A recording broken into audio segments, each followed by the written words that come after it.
حي على الفلاح.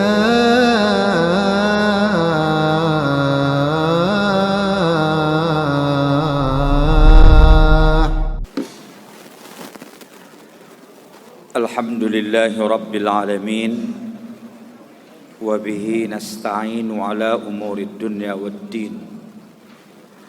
أشهد أن لا إله إلا الله وحده لا شريك له وأشهد أن محمدا عبده ورسوله لا نبي بعده. اللهم صل على محمد وعلى آل محمد كما باركت على إبراهيم وعلى آل إبراهيم في العالمين إنك حميد مجيد. فيا أيها المصلون أوصيكم ونفسي بتقوى الله فقد فاز المتقون. يقول تبارك وتعالى في القرآن الكريم: يا أيها الذين آمنوا اتقوا الله حق تقاته ولا تموتن إلا وأنتم مسلمون. Kaum muslimin jamaah Jumat rahimakumullah. Khutbah pada hari ini berjudul Radikal dalam Pandangan Al-Quran.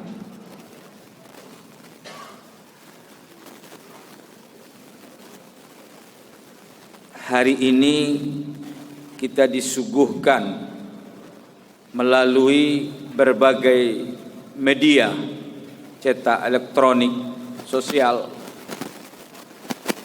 sehingga term radikal atau radikalisme begitu banyak diangkat, dikaji, dibahas, disampaikan, disajikan, sehingga terjadi polemik di kalangan masyarakat.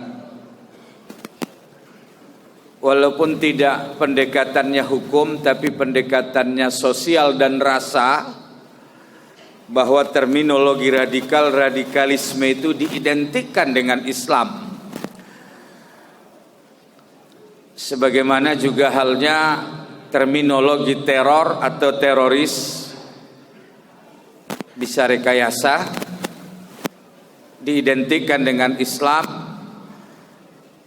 atau dengan orang-orang Islam. Itulah yang dirasakan tanpa harus menggunakan pendekatan fakta bukti hukum.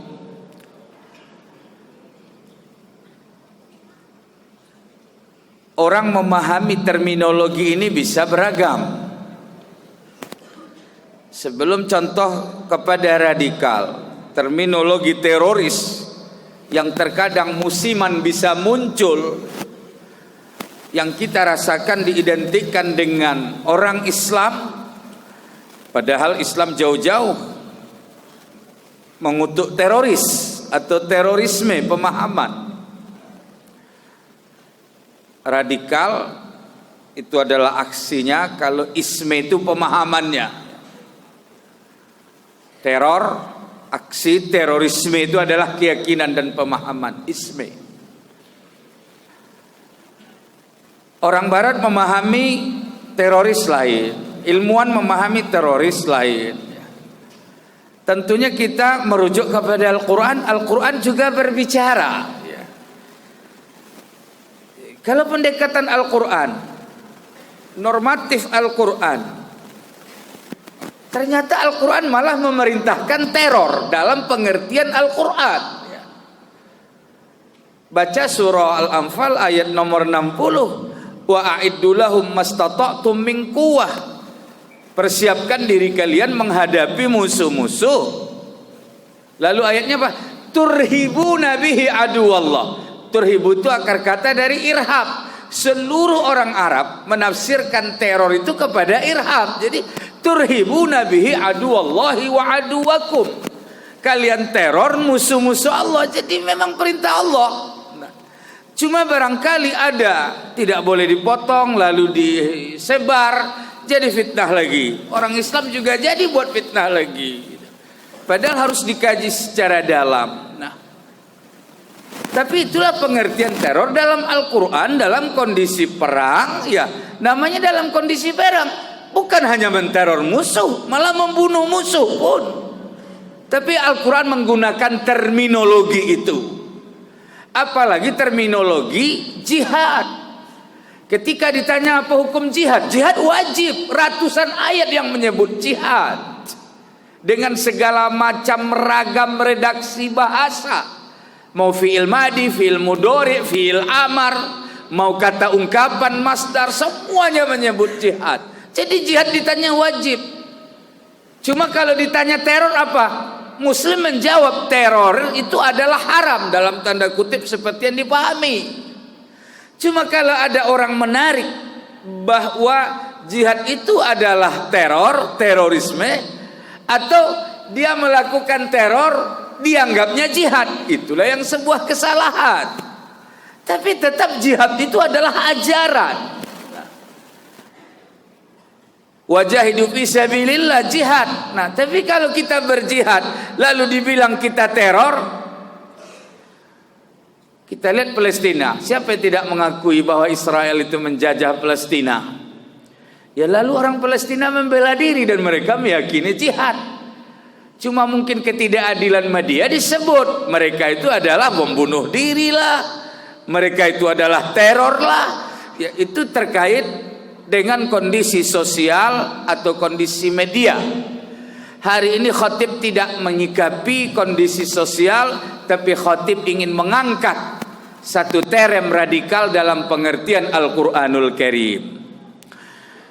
Kalau kita lihat terminologi radikal, banyak sekali pendapat.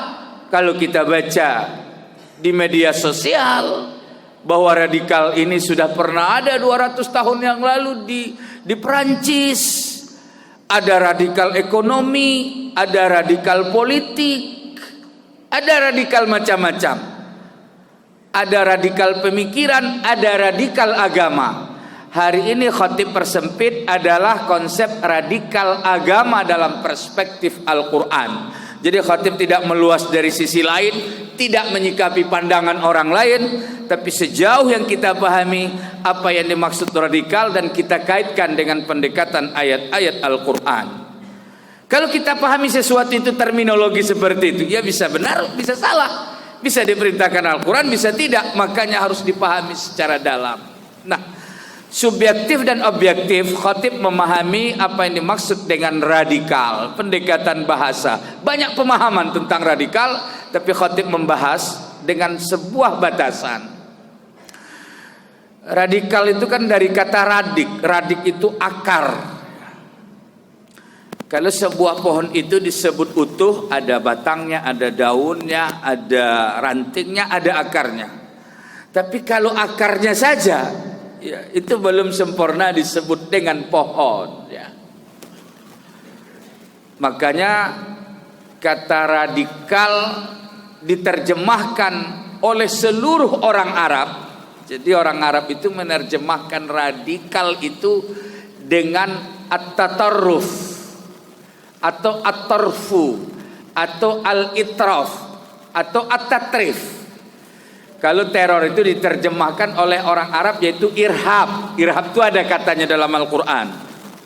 Nah, jadi kalau orang Arab menerjemahkan radikal itu adalah at-tatarruf. At-tatarruf itu perpaduan dari dua, sama qada qadar disebut takdir. Jadi ada itraf, ada tatrif. Lebih tepat bahasanya ekstrim. Ekstrim lembut, sangat ekstrim sekali. Itu juga tatarruf. Tapi tak peduli juga tatarruf, ekstrim juga, radik juga dalam pendekatan bahasa Arab dan Al-Quran. Nah, at-tatarruf itu dari kata tarfun. Tarfun itu pinggir. Maka diterjemahkan dengan kata at-tatarruf, radikal. Kalau pohon uratnya saja yang diambil, yang lain tidak. Kalau beragama jangan uratnya saja, semuanya diambil gitu. Walaupun mungkin sebagian orang melihat orang mengambil semua beragama, dianya juga adalah radikal. Itu kan tergantung pemahaman seseorang gitu. Tapi dalam pendekatan bahasa adalah parsial, tepi. Jadi dia mengambil agama itu tepinya saja. Itu yang disebut dengan at-tatarruf atau itraf atau tatrif. Al-Quran menggunakan kata, bahasa Arab menggunakan kata at-tatarruf, ekstrim lembut atau ekstrim keras. Itu disebut dengan radikal dalam pandangan Islam dan kajian Al-Quran. Lalu tidak ada secara tekstual kata at-tatarruf, maka ulama menafsirkan radikal dalam bahasa Al-Quran adalah al-ghulu. Al-ghulu itu, al-ghulu sama dengan at-tatarruf ya, berlebihan, ekstrim. Nah, al-ghulu fiddin, radikal dalam beragama. Sangat kita tidak adil ketika kita mengkaji pendekatan Al-Quran, lalu kita rasakan dan kita bawa satu pemahaman yang dirasakan dengan kondisi sosial. Contohnya saja sederhana sebenarnya. Kalau cerita jenggot misalnya, walaupun tidak wajib, banyak yang mengatakan ulama sunat dan itu real umpamanya. Tapi kalau banyak orang mengatakan kalau berjenggot itu teror, ya tidak bisa dibawa dong. Ditanya apa hukum berjenggot dengan kondisi sosial kepada hukum agama gitu. Ini kan pemahaman seseorang. Jadi ini hari ini khutbah mengkaji dalam pendekatan Al-Quran. Jadi oleh karenanya kita tidak berdiskusi, tidak menyampaikan sama sekali kondisi sosial. Silahkan disikapi dalam waktu lain. Nah, ternyata at-tatarruf, radikal, al-ghulu dikutuk dalam Al-Quran dan hadis Nabi. Cuma siapa pelaku radikal itu? Siapa dia radikal itu? Tentunya ini satu pertanyaan yang akan dijawab dalam khutbah yang sangat singkat. Khatib membacakan 2 ayat, selanjutnya juga akan membacakan beberapa hadis. Yang pertama, inilah rujukan utama tentang radikal dalam pandangan Al-Quran. Surah An-Nisa ayat nomor 77. Allah berfirman, Qul ya ahlal kitabi la taghlu fi dinikum ghairal haqq. Katakan ya Muhammad, wahai ahli kitab. Siapa ahli kitab di sini? Hampir seluruh mufassir mengatakan Yahudi dan Nasrani. Sama ghairul maghdubi alaihim waladdallin. Tidak terkutuk dan tidak sesat, yaitu Yahudi dan Nasrani. Ternyata inilah tokoh dan biang radikalnya. Cuma itu tadi, terkadang kita membaca kebenaran ayat ketika disajikan dalam kondisi sosial yang tidak stabil, bisa malapetaka yang terjadi. Padahal kebenaran utuh itu sebenarnya tetap benar. Nah, Qul ya ahlal kitab, seluruh mufassir mengatakan Yahudi dan Nasrani. La taghlu fi dinikum, jangan kalian radikal dalam beragama. Ghairal haqq, tanpa kebenaran. Wala tattabi'u ahwa'a qaumin, jangan juga kalian ikuti hawa nafsu satu kaum. Qad dallu min qablu wa adallu katsiran wa dallu an sawa'is sabil, mereka telah sesat dan menyesatkan. Ghairil maghdubi alaihim waladdallin, itulah ditafsirkan Yahudi dan Nasrani. Jadi tokoh radikal dalam Al-Quran adalah ahli kitab. Ahli kitab itu tokoh-tokoh agama Yahudi dan Nasrani. Nah, dalam Al-Quran. Kalau dalam televisi khatib tidak tahu, tergantung kita yang menyikapi. Dalam Al-Quran, la taghlu fi dinikum ghairal haqq, seluruh ulama mengatakan adalah ahli kitab. Ahli kitab itu agamanya adalah Yahudi dan Nasrani. Selanjutnya dalam surah Al-Maidah ayat nomor tadi dalam surah Al-Maidah 77, sekarang dalam surah An-Nisa ayat 171. Tadi terbalik, surah Al-Maidah ayat nomor 77, surah An-Nisa ayat nomor 171. Ya ahlal kitab, wahai ahli kitab, la taghlu fi dinikum, jangan kalian melakukan radikal dalam beragama kalian. Wala taqulu 'alallahi illal haqq, jangan kamu katakan kepada Allah itu kecuali al-haq. Innamal masihu ibnu Maryam, Masih itu adalah anak Maryam, Rasulullah. Jangan kalian katakan dia adalah Tuhan. Ternyata ini adalah biang radikal yang sangat luar biasa dalam Al-Quran. Khatib berkali-kali mengatakan dalam Al-Quran. wa kalimatuhu alqaha ila maryama wa ruhum minhu fa aminu billahi wa rasulihi wa la taqulu salasah intahu khairal lakum. Memang orang mukmin juga dilarang secara umum dalam Al-Qur'an, tapi tidak teksnya secara harfiah beragama. Ya ayyuhalladzina amanu la tuharrimu thayyibati ma ahallallahu lakum wa la ta'tadu. Wahai orang-orang beriman, janganlah kamu haramkan yang dihalalkan Allah, dan janganlah melampaui batas. Artinya jangan melakukan ekstrim, tapi bentuknya parsial. Dalam pendekatan Al-Quran banyak ayat mengatakan wala kulu washrabu wala tusrifu. Israf itu juga radikal, berlebihan, ekstrim. Tapi dalam konteks beragama, Al-Quran menyebut dalam dua ayat utama ini adalah ahli kitab. Dalam konteks radikal dalam beragama. Kalau radikalisme itu sebuah pemahaman. Cuma kalau kita lihat kondisi sosial yang diangkat yang lain, diseret-seret, dikait-kaitkan, dihubung-hubungkan, sehingga terjadilah opini yang sangat luar biasa. Nah, kalau cerita opini, cerita citra, itu tentunya bukan bagian dari kajian Al-Quran. Sementara kajian hari ini terkait dengan pandangan Al-Quranul Karim. Lalu bagaimana dalam kondisi sahabat? Ada enggak fenomena radikal dalam kehidupan para sahabat? Ada, terjadi, dan itu juga kita akui. Ada pola pikir pemahaman radikal, tapi Nabi selesaikan.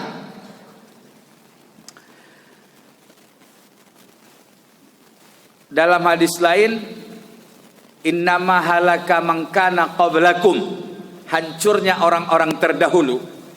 Syarah dari hadis itu adalah agama Yahudi dan Nasrani. Mereka melakukan al-ghuluw fiddin, radikal dalam beragama. Jadi orang yang mengobrak-abrik kitab suci itu luar biasa radikalnya dalam pendekatan radikal beragama dalam Al-Quranul Karim. Nah, sementara dalam hadis ada para sahabat memahami ajaran Islam secara tepi. Ada 3 orang datang kepada Rasulullah, ya Rasulullah, aku tidak akan menikah selama-lamanya dan tetap beribadah. Kata Rasulullah, ada satu lagi yang datang, aku qiyamul lail setiap waktu, setiap malam suntuk. Yang satu lagi, ana asumu kulla yaum, aku puasa setiap hari. Itu kan pola pikir radikal. Walaupun hadis menyebutkan kata halakal mutanatti'un. Jadi mutanatti'un di situ diterjemahkan radikal, ya. Lalu kata Rasulullah, saya menikah, saya juga istirahat, saya juga puasa, dan juga saya makan. Siapa yang tidak mengikuti ajaranku bukanlah dariku. Jadi dikritik Nabi. Nah, ada pola pikir ekstremis. Nah, cuma barangkali inilah ajaran Islam. Ternyata radikal dalam pandangan Al-Quran tetap ditolak. Tidak ada kebenaran dalam konteks radikal. Tapi ada sahabat, bapaknya munafik, lalu jumpa dalam peperangan, perintah jihad. Kata anaknya, ya Rasulullah, jumpa bapakku aku yang membunuhnya dalam peperangan. Itu namanya jihad. Tapi kalau ada orang lain menafsirkan, wah terlalu radikal sekali, masa anak membunuh bapak, ya. Sementara Islam mengajarkan karena sudah dalam kondisi perang. Oleh karenanya, nah, kita sekarang dibenturkan dengan opini, dengan beragam pemahaman. Mungkin saja karena kepentingan-kepentingan. Tentunya ini di luar kajian. Ternyata radikal dan radikalisme itu dikutuk dalam ajaran Islam. Tapi siapa biangnya kalau kita lihat dalam Al-Quran adalah Yahudi dan Nasrani. Tokoh-tokoh Yahudi dan Nasrani yang disebut dengan ahli kitab. Itulah yang dirujuk dalam Al-Quranul Karim. Sangat jelas, sangat tuntas dalam bentuk apapun. Makanya dalam Islam itu yang disebut wa kadzalika ja'alnakum ummatan wasata, disebutlah wastiyah. Wastiyah itu di tengah-tengah, walaupun orang menafsirkan moderat. Moderat terkadang disebut juga moderat, Islam moderat, tapi terkadang juga radikal, terlalu pinggir. Dibilang semua agama sama, semua masuk surga, itu radikal sangat luar biasa. Tapi dianggap itu moderat, padahal Al-Quran sudah jelas. Surah Al-Bayyinah semua orang hampir hafal. Innalladzina kafaru min ahlil kitab wal musyrikina fi nari jahannam. Jelas. Kenapa lagi wasabiin apa semua? Innalladzina kafaru min ahlil kitabi wal musyrikina fi nari jahannam. Jelas. Nah, mungkin ada di antara sebahagian umat Islam takfiri, itu juga radikal.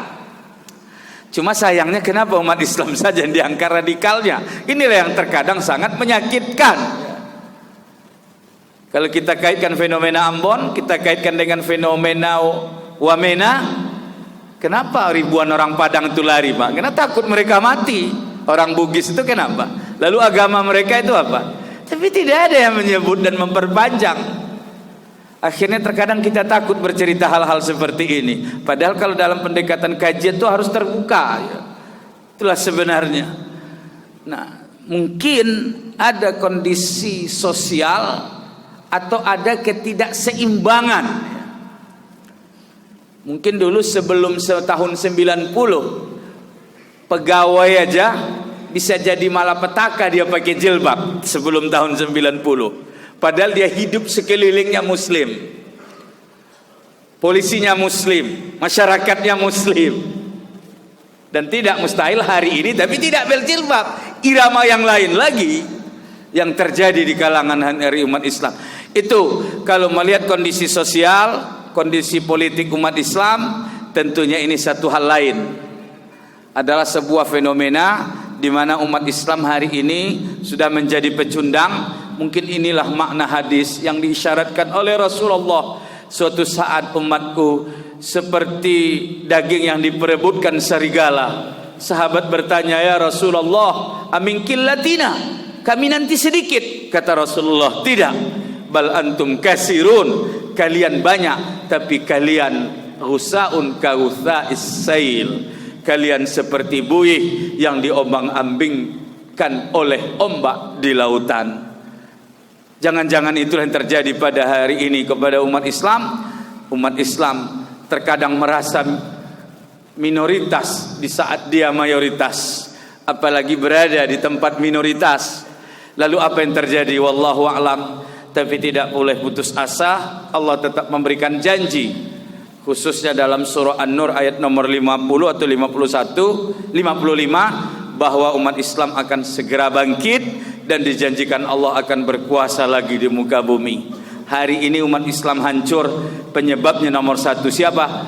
Para munafikun, para hipokrit yang mereka hanya mementingkan kepentingan pribadi, kelompok, kepentingan dunia semata. Kiranya para munafikun segera dimusnahkan oleh Allah Subhanahu wa taala. Barakallahu li wa lakum fil Qur'anil Karim wa nafa'ani wa iyyakum bima fihi minal ayati wadh-dhikril hakim. Fastaghfiru fa ya fawzal mustaghfirin wa ya najatat taibin.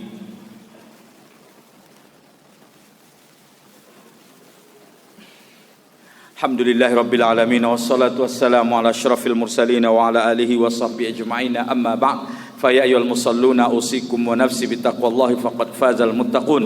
قال الله تعالى إن الله وملائكته يصلون على النبي يا أيها الذين آمنوا صلوا عليه وسلموا تسليما. وارض اللهم عن الخلفاء الراشدين أبي بكر وعمر وعثمان وعلي وعن الصحابة والتابعين وتابع التابعين بإحسان إلى يوم الدين برحمتك يا أرحم الراحمين.